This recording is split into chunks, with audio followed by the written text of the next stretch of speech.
I want to talk about Utopia for Realists before we go to Hat and Tie first.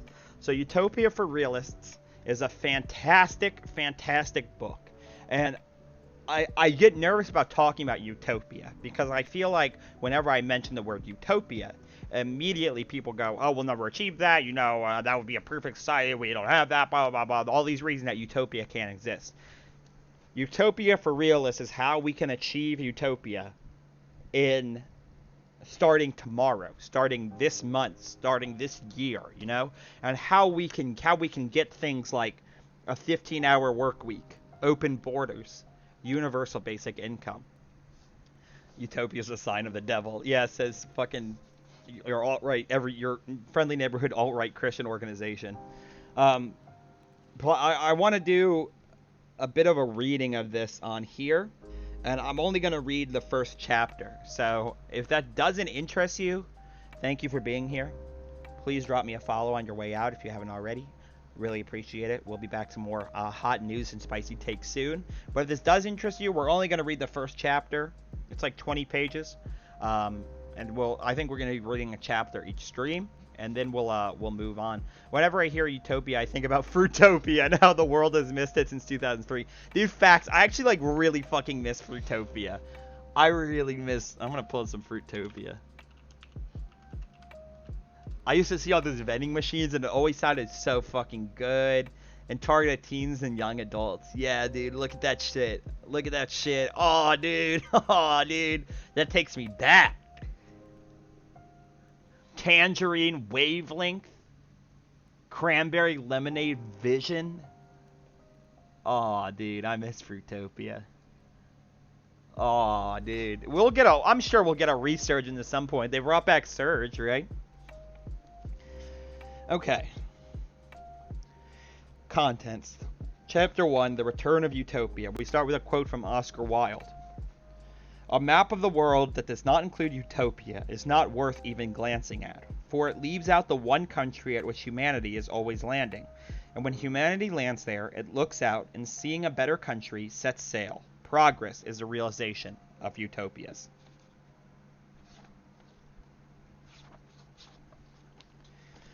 Chapter 1, The Return of Utopia. Let's start with a little history lesson. In the past, everything was worse. For roughly 99% of the world's history, 99% of humanity was poor, hungry, dirty, afraid, stupid, sick, and ugly.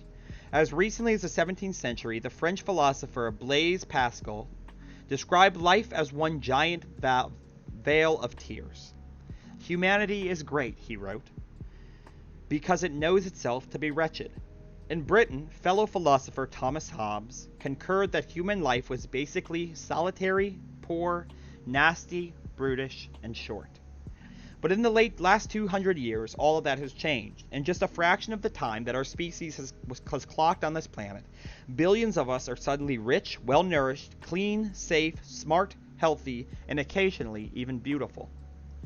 Where 84% of the world's population still lived in extreme poverty in 1820, by 1981 that percentage had dropped to 44%, and now, just a few decades later, it is under 10%. If this trend holds, the extreme poverty that has been an abiding feature of life will soon be eradicated for good. Even those we still call poor will enjoy an abundance unprecedented in world history. In the country where I live, the Netherlands, a homeless person receiving public assistance today has more to spend than the average Dutch person in 1950, and 4 times more than people in Holland's great, glorious golden age when the country still ruled the 7 seas. For centuries, time all but stood still. Obviously, there was plenty to fill the history books, but life wasn't exactly getting better. If you were to put an Italian peasant from 1300 in a time machine and drop him in 1870s Tuscany, he wouldn't notice much of a difference. Historians estimate that the average annual income in Italy around the year 1300 was roughly $1,600. Some 600 years later, after Columbus, Galileo, Newton, the Scientific Revolution, the Reformation, and the Enlightenment, the invention of gunpowder, printing, and the steam engine, it was still $1,600. 600 years of civilization, and the average Italian was pretty much where he'd always been. It was not until about 1880, right around the time Alexander Graham Bell invented the telephone, Thomas Edison patented his light bulb, Carl Benz was tinkering with his first car, and Joseph Cochrane was ruminating on what may just be the most brilliant idea ever, the dishwasher, that our Italian peasant got swept up in the march of progress. And what a wild ride it has been. The past 2 centuries have seen explosive growth in both population and prosperity worldwide. Per capita income is now 10, and they show a diagram here for 2 centuries of stupendous progress, which I'll try to get up on here for you. I know it's probably kind of hard to see, but you can start to see sort of that growth and progress over those years. This is a diagram that takes a moment to absorb. Each circle represents a country. The bigger the circle, the bigger the population. The bottom section shows countries in the year 1800. The top shows them in 2012. In 1800, life expectancy in even the richest countries still fell short of that in the country with the lowest health rating in 2012. In other words, in 1800, all countries were born in both wealth and health, whereas today, even sub-Saharan Africa outperforms the most affluent countries of 1800. We continue. The average Italian is 15 times as wealthy as in 1880, and the global economy, it is now 250 times what it was before the Industrial Revolution, when nearly everyone everywhere was still poor, hungry, dirty, afraid, stupid, sick, and ugly. I really like this book because it starts by laying out the progress we've made, and then it talks about how we have not gone far enough. And it gives you a lot of concrete evidence to use with those Republican chuds who tell you that all these are pipe dreams that are never obtainable. The medieval utopia. The past was certainly a harsh place, and so it's only logical that people dreamed of a day when things would get better. One of the most vivid dreams was the land of milk and honey known as Kakang. To get there, you first had to eat your way through 3 miles of rice pudding, but it was worth the effort because on arriving in Kakang, you find yourself in a land where the rivers ran with wine, roast geese flew overhead, pancakes grew on trees, and hot pies and pastries rained from the skies. Farmers, craftsmen, cleric, all were equal and kicked back together in the sun. The Kakang, in the land of plenty, people never argued. Instead, they partied, they danced, they drank, and they slept around. To the medieval mind, the Dutch historian Herman Peligi writes, modern-day Western Europe comes pretty close to a bona fide Kakang. You have fast food available 24/7, climate control, free love, workless income, and plastic surgery to prolong youth. These days, there are more people suffering from obesity worldwide than from hunger. In Western Europe, the murder rate is 40 times lower, on average, than in the Middle Ages, and if you have the right passport, you're assured an impressive social safety net. Maybe that's also our biggest problem. Today, the old medieval dream of the utopia is running on empty. Sure, we could manage a little more consumption, a little more security, but the adverse effects in the form of pollution, obesity, and Big Brother are looming ever larger. For the medieval dreamer, the land of plenty was a fantasy paradise, an escape from earthly suffering. In the words of Herman, but if we were to ask that Italian farmer back in 1300 to describe our modern world, his first thought would doubtless be of Kakang. The fact we are living in an age of biblical prophecies come true. What would have seemed miraculous in the Middle Ages is now commonplace. The blind restored to sight, cripples who can walk, that the dead return to life. Take the Argus Second, a brain implant that restores a measure of sight to people with genetic eye conditions, or the Rewalk, a set of robotic legs that enables paraplegics to walk again, or the Retobatricus, or the Batricus, oh my god, a species of frog that became extinct in 1983, but thanks to Australian scientists, has quite literally been brought back to life using old DNA. The Tasmanian tiger is next on this research team's wish list, whose work is part of the larger Lazarus Project, named for the New Testament story of a death deferred. Meanwhile, science fiction is becoming science fact. The first driverless cars are already taking to the roads. Even now, 3D printers are rolling out entire embryonic cell structures, and people with chips implanted in their brains are operating robotic arms with their mind. Another factoid, since 1980, the price of 1 watt of solar energy has plummeted 99%, and that's not a typo. If we're lucky, 3D printers and solar panels may yet turn Karl Marx's ideal, all means of production controlled by the masses, into a reality, all without requiring a bloody revolution. For a long time, the land of plenty was reserved for a small elite in the wealthy West. Those days are over. Since China has opened itself to capitalism, 700 million Chinese have been lifted out of extreme poverty. Africa, too, is fast shedding its reputation for economic devastation. The continent is now home to 6 of the world's 10 fastest growing economies. By the year 2013, 6 billion of the globe's 7 billion inhabitants owned a cell phone. By way of comparison, just 4.5 billion had a toilet. And between 1994 and 2014, the number of people with internet access worldwide leaped from 0.4% to 40.4%. Also, in terms of health, maybe the greatest promise of the land of plenty, modern progress has trumped the wildest imaginings of our ancestors. Whereas wealthy countries had to content themselves with the weekly addictions of another weekend to the average lifetime, Africa is gaining 4 days a week. Worldwide life expectancy grew from 64 years in 1990 to 70 in 2012, more than double what it was in 1900. Fewer people are going hungry, too. In our land of plenty, we might not be able to snatch cooked geese from the air, but the number of people suffering from malnutrition has shrunk by more than a third since 1990. The share of the world population that survives on fewer than 2,000 calories a day has dropped from 51% in 1965 to 3% in 2005. More than 2.1 billion people finally got access to clean drinking water between 1990 and 2012. In the same period, the number of children with stunted growth went down by a third, child mortality fell an incredible 41%, and maternal deaths were cut in half. What about disease? History's number one mass murderer, the dreaded smallpox, has been completely wiped out. Polio has all but disappeared, claiming 99% fewer victims in 2013 than in 1988. Meanwhile, more and more children are getting immunized against once common diseases. The worldwide vaccination rate for measles, for example, has jumped from 16% in 1980 to 85% today, while the number of deaths has been cut by more than 3/4 between 2000 and 2014. Since 1990, the TB mortality rate, tuberculosis, has dropped by nearly half. Since 2000, the number of people dying from malaria has been reduced by a quarter, and so has the number of AIDS deaths in 2005.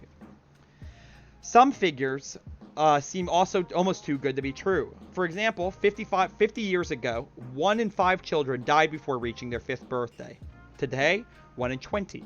In 1836, the richest man in the world, one Nathan Meyer Rothschild, died due to a simple lack of antibiotics. In recent decades, dirt cheap vaccines against measles, tetanus, whooping cough, and polio have saved more lives each year than world peace would have saved in the 20th century. Obviously, there are still plenty of disease to go, cancer for one, coronavirus, but we're still making progress even on that front. In 2013, the prestigious journal Science reported on the discovery of a way to harness the immune system to battle tumors, hailing it as the biggest scientific breakthrough of the year. Loud thunder. That same year, the first successful attempt to clone human stem cells, a promising development in the treatment of mitochondrial diseases, including one form of diabetes. Some scientists even contend that the first person who will live to celebrate their 1,000th birthday has already been born. All the while, we're only getting smarter. In 1962, as many as 41% of kids didn't go to school, as opposed to under 10% today. In most countries, the average IQ has gone up another 3 to 5 points every 10 years, thanks chiefly to improved nutrition and education. Maybe this also explains how we've become so much more civilized, with the past decade rating as the most peaceful in all of world history. According to the Peace Research Institute in Oslo, the number of war casualties per year has plummeted 90% since 1946. The incidence of murder, robbery, and other forms of criminality is decreasing too. The rich world is seeing less and less crime, The Economist reported not long ago. There are still criminals, but there are ever fewer of them, and they are getting older. A bleak paradise. Welcome, in other words, to the land of plenty. To the good life, where almost everyone is rich, safe, and wealthy, where there's only one thing we lack, a reason to get out of bed in the morning, because after all, you can't really improve on paradise. Back in 1989, the American philosopher Francis Fukuyama already noted that we had arrived in an era where life had been reduced to economic calculation, the endless solving of technical problems, environmental concerns, and the satisfaction of sophisticated consumer demands. Notching up our purchasing power another percentage point, or shaving a couple of our carbon emissions, perhaps a new gadget that's about the extent of our vision, we live in an era of wealth and overabundance. But how bleak it is. There is neither art nor philosophy, Fukuyama says. All that's left is the perpetual caretaking of the museum of human history. According to Oscar Wilde, upon reaching the land of plenty, we should once more fix our gaze on the farthest horizon and rehoist the sails. Progress is a realization of utopias, he wrote, but the far horizon remains blank. The land of plenty is shrouded in fog. Precisely when we should be shouldering the historic task of investing this rich, safe, and healthy existence with meaning, we've buried utopia instead. There's no new dream to replace it because we can't imagine a better world than the one we've got. In fact, most people in wealthy countries believe children will actually be worse off than their parents. But the real crisis of our times, of my generation, is not that we don't have it good, or even that we might be worse off later on. No, the real crisis is that we can't come up with anything better. The Blueprint. This book isn't an attempt to predict the future. It's an attempt to unlock the future. To fling open the windows of our minds. Of course, utopias always say more about the time in which they were imagined than about what's actually in store. The utopian land of plenty tells us all about what life was like in the Middle Ages. Grim. Or rather, that the lives of almost everyone, almost everywhere, have almost always been grim. After all, every culture has its own variation on the land of plenty. Simple desires beget simple utopias. If you're hungry, you dream of a lavish banquet. If you're cold, you dream of a toasty fire. Faced with mounting infirmities, you dream of eternal youth. All of these desires are reflected in the old utopias, conceived when life was still nasty, brutish, and short.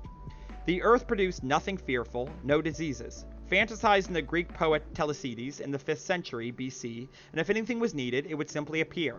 Every creek bed flowed with wine. Fish would come into your house, grill themselves, and then lie down at your table. But before we go any further, let's first distinguish between two forms of utopian thought. The first is the most familiar, the utopia of the blueprint. Great thinkers like Karl Popper and Hannah Arendt, and even an entire current of philosophy postmodernism, have sought to upend this type of utopia. They largely succeeded. Theirs is still the last word on the blueprinted paradise. Instead of abstract ideals, blueprints consist of immutable rules that tolerate no dissension. The Italian poet Tommaso Campanella's The City of the Sun offers a good example. In this utopia, or rather dystopia, individual ownership is strictly prohibited. Everybody is obliged to love everybody else, and fighting is punishable by death. Private life is controlled by the state, procreation included. For instance, smart people can only go to bed with stupid people, and fat ones with skinny ones. Every effort is focused on forging a favorable median. What's more, every person is monitored by a vast network of informants.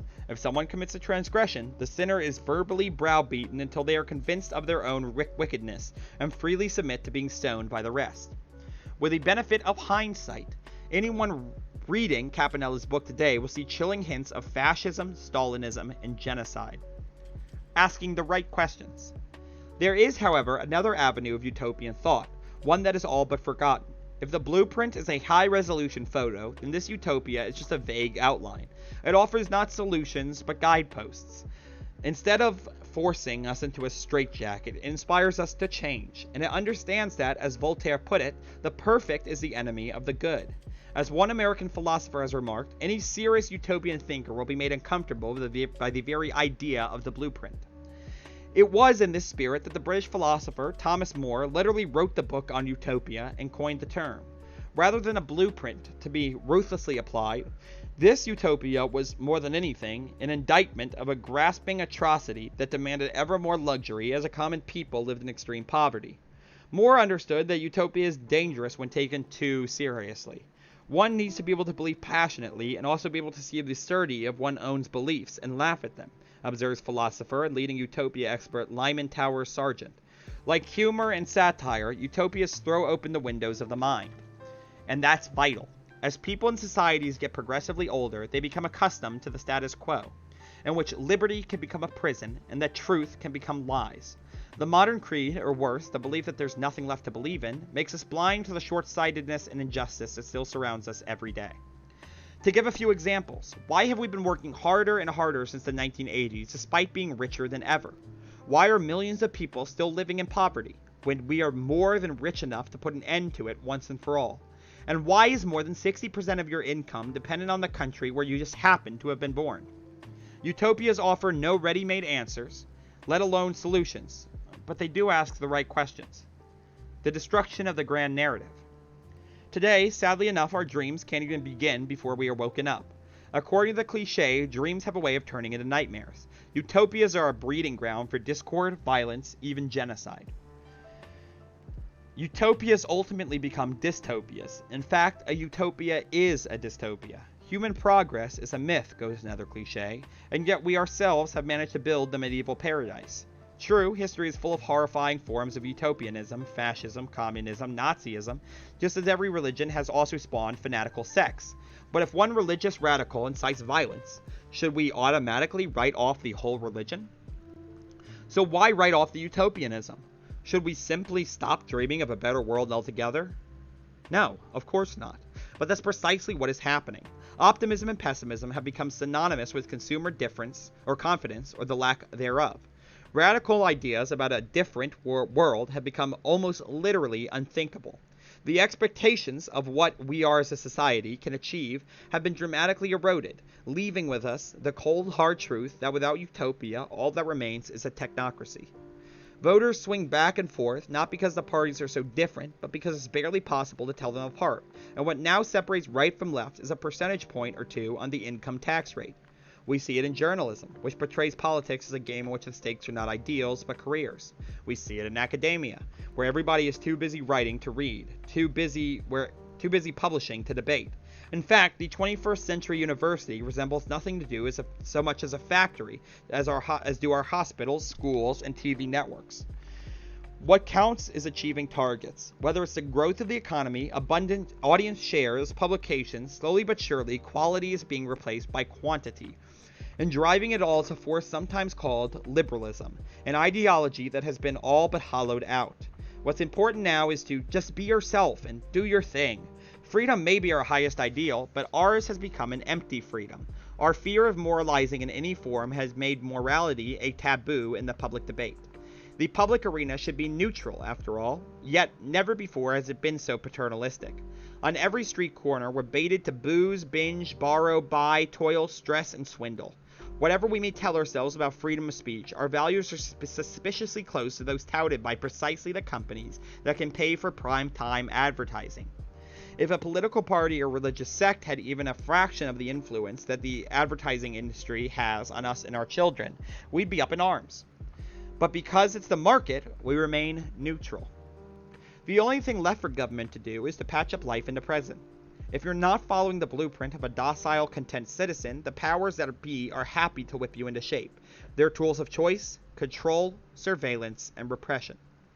Meanwhile, the welfare state has increasingly shifted its focus from the causes of our discontent to the symptoms. We go to a doctor when we're sick, a therapist when we're sad, a dietitian when we're overweight, prison when we're convicted, and a job coach when we're out of work. All these services cost vast sums of money, but with little to show for it.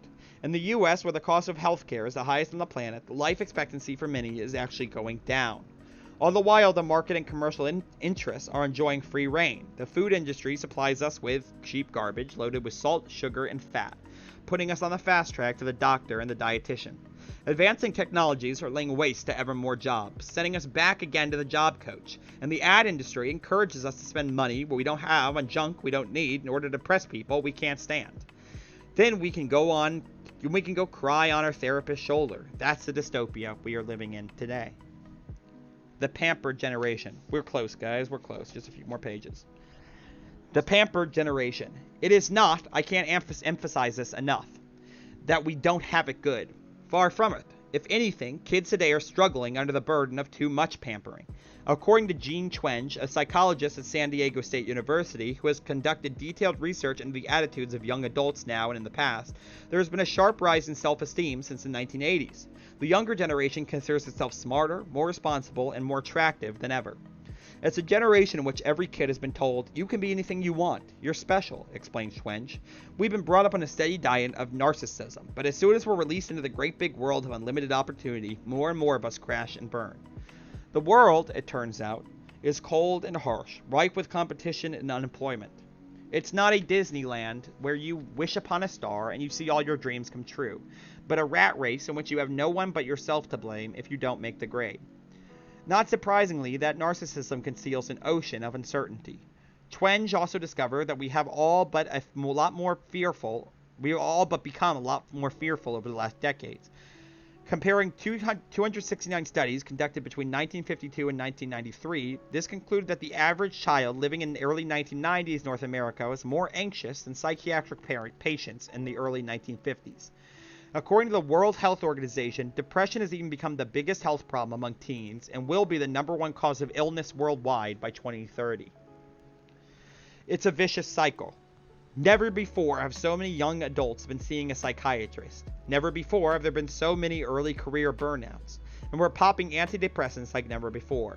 Time and time again, we blame collective problems like unemployment, dissatisfaction, and oppression on the individual. If success is a choice, then so is failure. Lost your job? You should have worked harder. Sick? You must not be leading a healthy lifestyle. Unhappy? Take a pill. In the 1950s, only 12% of young adults agreed with the statement, "I'm a very special person." Today, 80% do. When the fact is, we're all becoming more and more alike. We all read the same bestsellers, watch the same blockbusters, and support the same sneakers. Where our grandparents still toed the lines imposed by family, church, and country, we're hemmed in by the media, marketing, and a paternalistic state. Yet even as we become more and more alike, we're well past the era of the big collectives. Membership of churches and labor unions have taken a tumble, and the traditional dividing line between right and left holds little meaning anymore. All we care about is resolving problems, as though politics could be outsourced to management consultants. Sure, there are some who try to revive the old faith in progress. Is it any wonder that the cultural archetype of my generation is the nerd, whose apps and gadgets symbolize the hope of economic growth? The best minds of my generation are thinking about how to make people click ads. A former math whiz at Facebook recently lamented, "Lest there be any misunderstanding, it is capitalism that opened the gates to the land of plenty, but capitalism alone cannot sustain it." Progress has become synonymous with economic prosperity, but the 21st century will challenge us to find other ways of boosting our quality of life. And while young people in the West have largely come of an age in an era of apolitical technocracy, we will have to return to politics again to find a new utopia. In that sense, I'm heartened by our dissatisfaction, because dissatisfaction is a world away from indifference.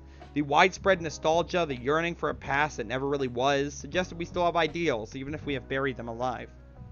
True progress begins with something no knowledge economy can produce: wisdom about what it means to live well. We have to do what great thinkers like John Stuart Mill, Bertrand Russell, and John Maynard Keynes were already advocating 100 years ago. To value ends above means and prefer the good to the useful.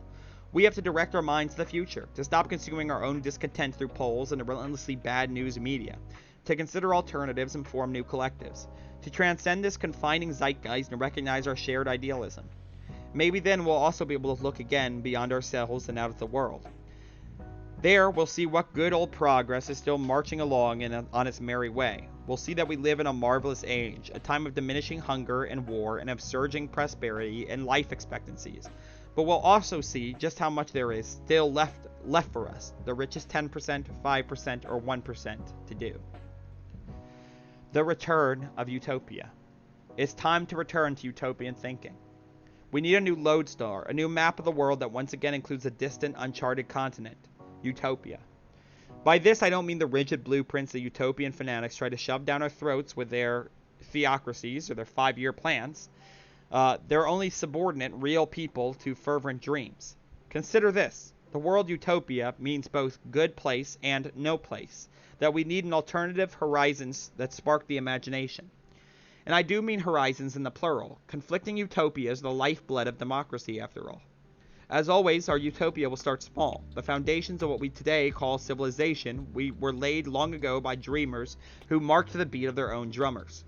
The Spanish monk Bartolomé de las Casas advocated equality between colonists and the native inhabitants of Latin America, and attempted to found a colony in which everyone received a comfortable living. The factory owner, Robert Owen, championed the emancipation of British workers and ran a successful cotton mill where employees were paid a fair wage and corporal punishment was prohibited. And the philosopher John Stuart Mill even believed that women and men were equals. This might have had something to do with the fact that his wife composed half his au revoir. One thing is certain, however. Without all these wide-eyed dreamers down through the ages, we would still be poor, hungry, dirty, afraid, stupid, sick, and ugly. Without utopia, we are lost. Not that the present is bad, on the contrary. However, it is bleak, if we have no hope of anything better. Man needs, for this happiness, not only the enjoyment of this or that, but hope and enterprise and change. The British philosopher Bertrand Russell once wrote, "Elsewhere," he continued, "it is not a finished utopia that we ought to desire, but a world where imagination and hope are alive and active." Money is better than poverty, if only for financial reasons. Woody Allen. That concludes the first chapter. The second chapter is why we should give free money to everyone, and we will resume that on tomorrow's stream. Thank you all for staying with me on that.